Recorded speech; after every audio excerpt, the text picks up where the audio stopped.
There's no trying to enter that game. If you're playing against somebody like me who's got all this technology and this market access at home, I'm gonna When you say win. scalper, you're talking the second side The of things. seconds, yeah, because we get in with like 400-500 contracts with like Tesla, Google, Apple, and all this kind of stuff.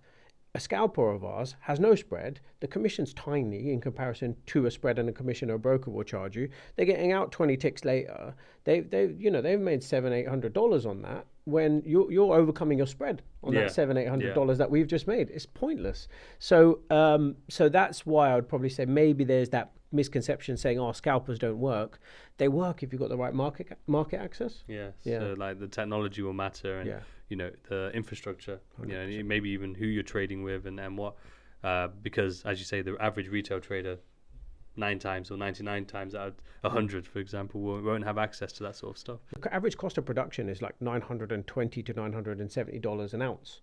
So they're selling it at 3,000. If they get to 3,000, Newmont, Barrick, all of these Yamana Gold, all of these gold companies are going to produce more because they're making more money at that stage, right? That's what's going to drive the price down. So that's what we mean by this auction, is that if we've got a fair value area where the market thinks it's fair, but also the producers think it's fair and they can make enough sales, that's that fair value area, that auction area for us. That's what we think it is. Probably why a lot of people are tuned in right now.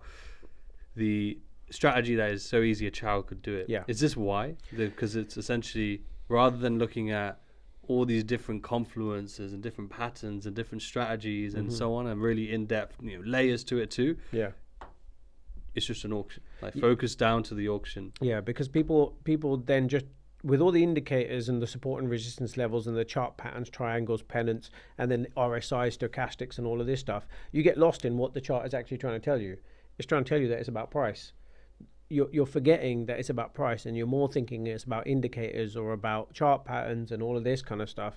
At the end of the day, that's where the simplistic nature of this comes in. So just grab the thank you.